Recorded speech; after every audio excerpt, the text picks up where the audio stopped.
gloire, नाम तो पुनर्जन्म उद्धार, हर के नाम बिना झुके सगल पसार, नाम तेरो पागा नाम फूल माल, नाम तेरो पागा नाम फूल माल। दाखना प्लीज కొంచెం దాకా धन्य सद्गुरु प्रलोचन जी महाराज, धन्य सद्गुरु बाबा फरीद जी महाराज, धन्य श्री चंद्रजी महाराज, धन्य संत मीराबाई जी महाराज, धन्य सद्गुरु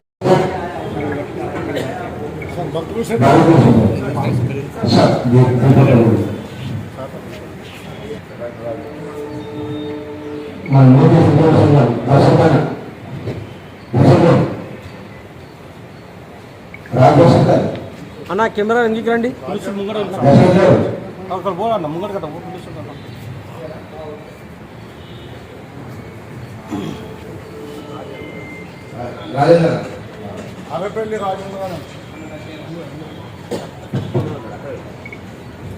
ప్రొఫెసర్ ప్రవీణ్ మామయ్య సార్ వచ్చారు, వారిని కూడా జాయిన్ కావాల్సిందిగా కోరుతా ఉన్నాం. తెలంగాణ విశ్వవిద్యాలయం ప్రొఫెసర్ ప్రవీణ్ మామయ్య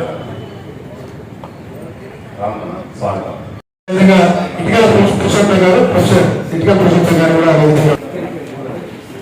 ఉస్మానియా యూనివర్సిటీ ప్రొఫెసర్ ఇటుకాల పురుషోత్తమ గారు, తెలంగాణ జేఏసీ చైర్మన్, వారిని కూడా జాయిన్ కావాల్సిందిగా కోరుతాం.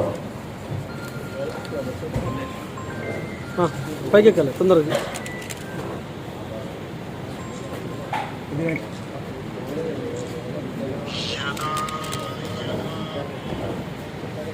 అన్యాయం జరుగుతుంది. పాపం ఆ దేవుళ్ళకు కూడా, వారికి సంబంధించిన దేవుళ్ళకు కూడా ఒక వివక్ష అవుతుందో చూపుతున్నాము. సంత రవిదాస్ గారు వేరే అగ్రకులాలలో నిజంగా పుట్టి ఉంటే అతన్ని ఈ రోజు వరకు ఎక్కడో తీసుకుపోయేవారు. ఎన్ని గుళ్ళు ఉండేదో, ఎన్ని మందిరాలు ఉండేదో, ఆయన గురించి ఎంతో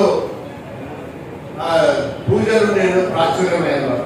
ఆయన దురదృష్టవశాత్తు ఏంటంటే సంత రవిదాస్ గారు ఒక చమర్ కుటుంబంలో ఉండి ఇప్పటికీ ఆయన సరిగ్గా గుర్తింపు లేకుండా ఉన్న సంగతి కానీ చిన్న ఎత్తున ఎప్పుడైతే 2004లో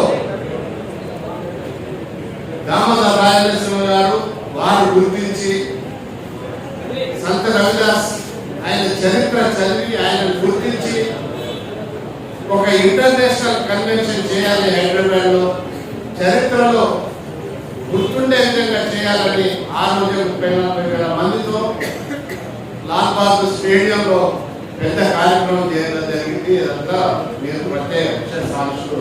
కానీ తర్వాత కొన్ని అనివార్య కారణాల వల్ల, రాజకీయ మార్పుల వల్ల మనం అది చేసుకోలేకపోయినాం. తిరిగి మన రాజనరసింహ గారు వచ్చారు, రేవంత్ రెడ్డి గారు వచ్చారు.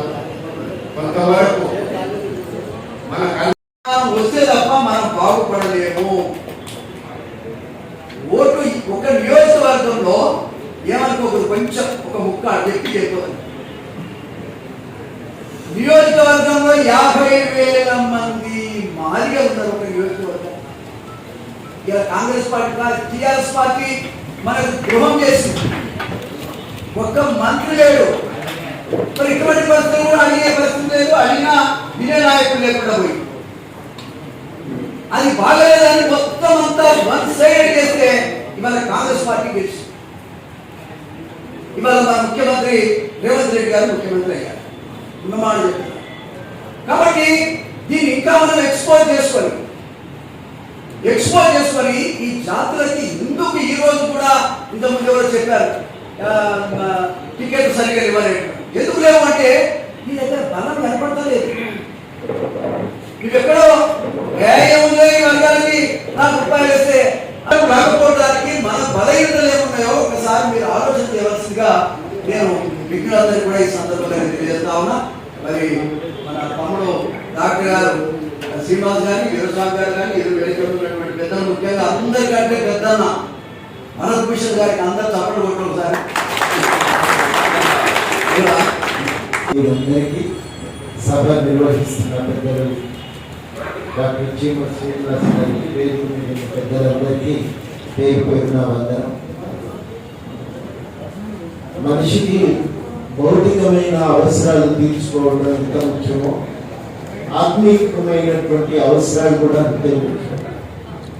ఆత్మీయం అంటే కేవలము దేవుడి గురించి ఆలోచించడం అనేది అందులో ఒక భాగం. మనిషి తన భవిష్యత్తు గురించి, తన గురించి, తన అస్తిత్వం గురించి, తనలో ఉన్న ఆలోచనల వ్యక్తీకరణ గురించి ఆలోచిస్తాడు. అందులో ఒక కీలకమైనటువంటి అంశమే ధార్మికమైన అంశం. మనిషి తనకు ఉనికినిచ్చినటువంటి భగవంతుని గురించి, భగవంతునికి తనకు ఉన్నటువంటి సంబంధాల గురించి కూడా ఆలోచిస్తాడు. మమేకమే తాను విముక్తి చెందాలని కూడా కోరుకుంటాడు. అట్లాంటి ఆత్మీయమైనటువంటి ధార్మికమైనటువంటి అంశాల మీద ఆలోచించే అవకాశం భారతదేశంలో అందరికీ లేదు. ప్రతి సమూహం కూడా ఒక పోరాటం ద్వారానే ఆ హక్కును సాధించుకున్నారు.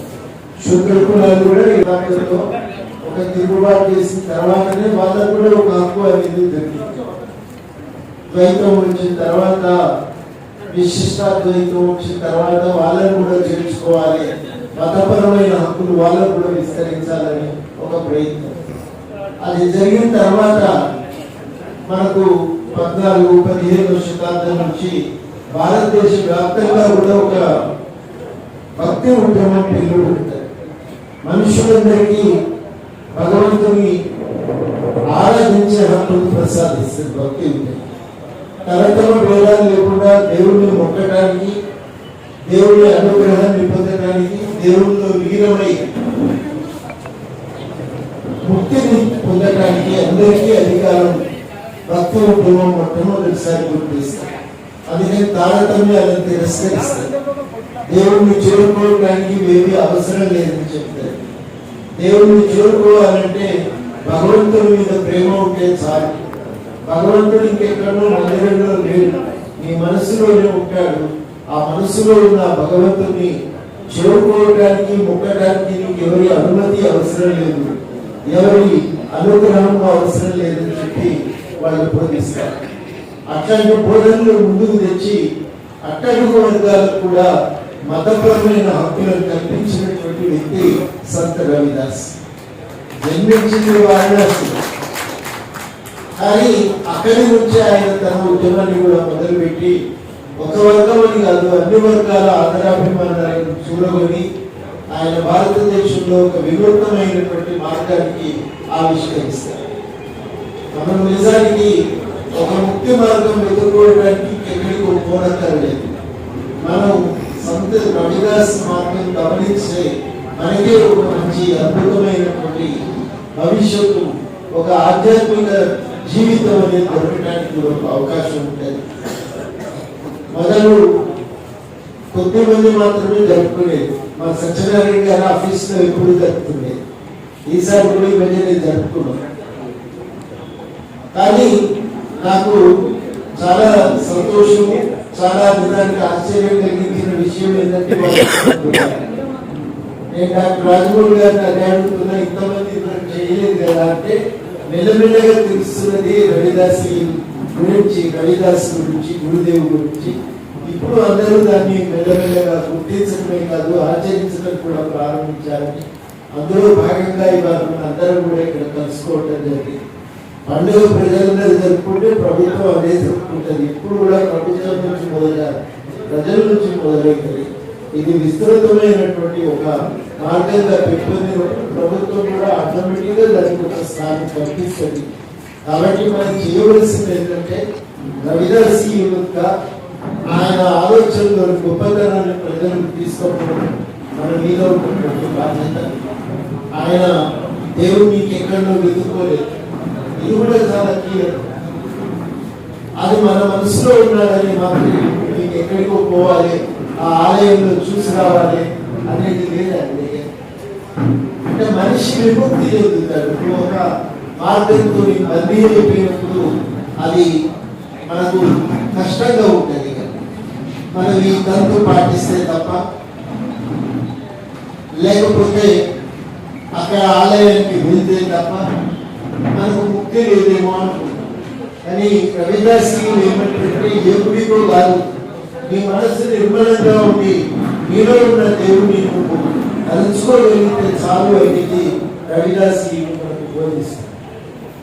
ఎందుకు ప్రయాణం చేస్తాం, ఎందుకు కర్మకాండలు, పూజలు పునస్కారాలు కాదు,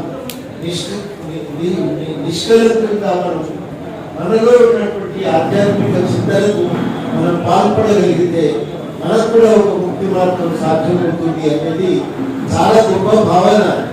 మనిషికి చాలా రకాలైన సమస్యల నుంచి విముక్తి కలిగిస్తుంది. మనిషి స్వేచ్ఛగా బతకడానికి ఎదగడానికి ఉపయోగపడుతుంది. అంబేద్కర్ కూడా ధార్మిక చింతనకు మళ్ళినప్పుడు, ధార్మిక అవసరాలు తీరాలనుకున్నప్పుడు అంబేద్కర్ కూడా చేసిన పని ఏంటంటే ఏ భక్తి మార్గం మనిషికి విముక్తిని ఇస్తుందని ఎంచుకున్నాడు. బౌద్ధం వైపు ఎందుకు పోయిందంటే బౌద్ధం మనిషికి విముక్తిని ఇస్తుంది. నీవు సజీవులవై సరిగ్గా జీవించగలిగితే నీకు విముక్తి దొరుకుతుంది కదా అనే మాట వస్తుంది. అందుకనే అంబేద్కర్ ఏం చేస్తాడు, ఎంతసేపటికి మనిషి ఆధ్యాత్మిక చింతనలకు స్వేచ్ఛనిచ్చేటువంటి మతాన్ని ఎంచుకున్నాడు. అట్లయితేనే నేను మనిషిగా నేను స్వేచ్ఛగా జీవించడానికి నాకుండే అవకాశాన్ని నేను కాపాడుకోగలుగుతానని చెప్పి అంబేద్కర్ ఆశపడ్డాడు. అందుకని ప్రతి జీవితంలో ప్రతి రంగంలో కూడా ఆయనలో ఒక సారూప్యత కనబడుతుంది, ఏకత్వం కనబడుతుంది. ఒక దగ్గర ఒక రకంగా ఇంకో దగ్గర ఇంకో రకంగా ఆలోచించాడు, జీవించుకుంటాడు. బౌద్ధం వైపు ఆయన దృష్టి మరుగుతుంది. అందుకనే సంత రవిదాసు కూడా ఆయన ఆరాధ్యంగా స్వీకరించి ఆయన మార్గాన్ని కూడా ఆయన గౌరవిస్తారు. అది అంబేద్కర్ ఉన్న ప్రత్యేకత. సంత రవిదాస్ ఉన్నటువంటి మహిమ అది. ఆ మహిమను గుర్తించి ఆదరించి ఆయనను విస్తృతంగా ఆచరించాలని చెప్పి మీ అందరికీ నేను ఈ సందర్భంగా కోరుతూ, నాకు మీ అందరికీ సంత రవిదాస్ జన్మదిన శుభాకాంక్షలు తెలియజేస్తూ ఈ అవకాశం ఇచ్చినందుకు రైతాస్ ఈ సమాజానికి అవసరం. ఒక కేవలం ఎస్సీలకి వీళ్ళకే కాదు, మొత్తం సమాజానికి అవసరం. ఎవరైతే ఈ సమాజంలో హెచ్చు తగ్గులు ఉండకుండా సమానంగా బతకాలి, ప్రజాస్వామ్యంగా బతకాలి అని ఎవరు ఆశిస్తున్నారో, ఎవరు ఉద్యమిస్తున్నారో వాళ్ళందరికీ రైతాస్ సాహిత్యం అవసరం. అందుకే సిక్కు మత గ్రంథాల్లో రైతాస్ దోహాలు కనిపిస్తాయి. 26-46 వరకు రైతాస్ దోహాలు ఉన్నాయి. మొత్తం నార్త్ అంతా హర్యానా, పంజాబ్, ఉత్తరప్రదేశ్ ఈ రాష్ట్రాలన్నీ రైతాస్ కులాలుగా మతాలుగా ఉన్న రాష్ట్రాలు చూస్తాం. వారణాసిలో కాశీలో శ్రీ గోవిందపురం అని పక్కనే ఉంటుంది, పెద్ద దూరంగా సిటీనే కలిసిపోయింది. అక్కడికి వెళ్తే మొత్తం ఒక సిక్కు అంటే పంజాబ్ జమాస్ అంతా చాలా పెద్ద బిల్డింగ్, చాలా సిస్టమాటిక్ గా ఆర్గనైజ్డ్ గా అక్కడ సంత్ రైదాస్ బోధనలు దోహాలు నిత్యం జరుగుతుంటాయి. అక్కడ 24 గంటలు ఎవరు వెళ్ళినా ఎక్కడి వాళ్ళు వెళ్ళినా ఒక భోజనశాల ఉంటుంది. అంత ఇదిగా అక్కడ ఆర్గనైజ్డ్ గా ఆయన సంత్ రైదాస్ బోధన, సమానత్వ బోధన, ఒక రాజకుమారి వీరబాయి, ఆమె కూడా ఆయన ఆ దోహాల్ని, ఆ సమాజం హెచ్చుతగ్గులు లేని ఒక సమాజం మీద రాసిన ఆ దోహాల్ని, ప్రతిపాదనల్ని, సాహిత్యాన్ని కొన్ని నిమిషాలు మాత్రమే మాట్లాడతాను. వాస్తవంగా నేను తెలంగాణ ఉద్యమంలో పాల్గొంటూ జాతి కోసం దండంలో పనిచేస్తూ ఇప్పుడు తెలంగాణ దండోల వ్యవస్థాపక అధ్యక్షుడు, తెలంగాణ కళాకారుల సంఘ వ్యవస్థాపక అధ్యక్షుడుగా కొనసాగుతూ వర్గీకరణ విషయంలో వెళ్ళిపోయినప్పుడు సంత్ రవిదాస్ మండలంలో కనుక్కున్నప్పుడు నాకు చాలా సంతోషం అనిపించింది. అప్పటికే నాకు బాబు పుట్టలే కానీ బాబు పుడితే మహారాజ్ అనే పేరు నేను ఖచ్చితంగా పెట్టుకోవాలని ఆ రోజు నిర్ణయించుకోవడం జరిగినది. అయితే నా మ్యారేజ్ డే కూడా సంత్ రవిదాస్ మండలంలో నా టీం అంతా చాలా బ్రహ్మాండంగా వేసారు. ఈ రోజు రవిదాస్ మహారాజ్ అనకుండా నేను కూడా మా అమ్మ మా నాన్న నన్ను జన్మ ఇచ్చారు కాబట్టి తండ్రి పేరును ముందు పెట్టుకొని మహారాజు పేరు పెట్టుకోవాలని అక్షయ మహారాజ్ అని మరి ఆవిడ రూపంగా నేను అక్షయ మహారాజ్ అని కోరుకోవడం జరిగింది. ఆ విధంగా నేను చాలా సంతోషపడతా ఉన్నా. ఈ రోజు కూడా మాదిగ ఉపకులాల చైర్మన్ ఉన్న చిన్న నన్ను కూడా రాష్ట్ర ఉత్సవంలో అనుకోవడం జరిగింది. ఈ కార్యక్రమంలో పాల్గొన్నందుకు నాకు చాలా సంతోషంగా ఉంది. కాబట్టి ముగించే ముందు బాబా సాగర్ నుంచి పాల్గొని నాకు ఇచ్చిన అవకాశం ముగించుకోవడం సంతోషం ప్రవేశిస్తూ ఏమైపోయే వారము అంబేద్కరు లేకుంటే ఏ చీకటిలో తను వెలుగై రాకుంటే ఏమైపోయే వాళ్ళము అంబేద్కర్ లేకుంటే ఏ చీకటిలో తను వెలుగై రాకుంటే తరాల మనసిటి గతులు మారక తల్లాయిలే కలస కలజనం బతుకు వక్రకుల విషకౌగిట పరిగణికి పోగల నీటి జనం ఏమైపోయే వాళ్ళము అంబేద్కరు లేకుంటే ఏ చీకటి మింగులో తను వెలుగై రాకుంటే అడుగు అడుగు తను అనుభవించిన బాధను తెలిసి భావితరాల భవిష్యత్తునంతా ముందుగా తెలిసి తన ఎత్తుడి చుక్కలు లక్షల అక్షరాలుగా మలిచారు. భారత జనుడికి రాతను అంబేద్కర్ మార్చాడు.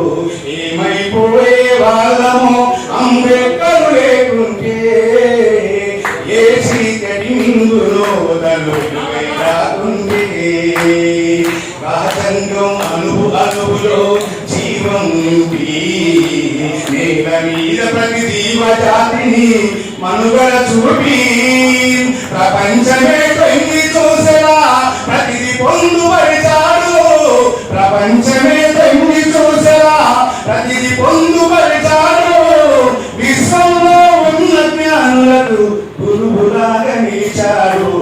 ఏమైపోయే వాళ్ళము అంబేద్కర్ లేకుంటే ఏ చీకటి ముందులో తను వెలుగై రాకుంటే తరాల మనసిటి గతులు మారక తల్లాయిలే కలస కలజనం బతుకు వక్రకుల విషకౌగిట పడి నలిగిపోవు కల నీటి జనం ఏమైపోయే వాళ్ళము అంబేద్కర్ లేకుంటే ఏ చీకటి ముందులో తను వెలుగై రాకుంటే సకల జనుల నిత్యం కొలిపే రూపం తనది. సుఖశాంతుల పంచ కదిలిన అడుగులు తనవి. బ్రతుకంతా ప్రజాసేవకై పరితపించి నిలిచాడు. బ్రతుకంతా ప్రజాసేవకై పరితపించి నిలిచాడు. మనువాదుల కుట్రల నడుమ అంతిమ శ్వాసను వదిలాడు. ఏమైపోయే వాళ్ళము అంబేద్కర్ లేకుంటే ఏ చీకటి మింగులో తను వెలుగై రాకుంటే తెలుసుకొని తెలుపగలండి ఆయన చేత గొంతెత్తు వినిపించు మా నీయుని ఘనత. నిన్న నేడు రేపటి తరాల నడిపే తూట. నిన్న నేడు రేపటి తరాల నడిపే తూట. రాజ్యం ఇచ్చిన అందరి నేత.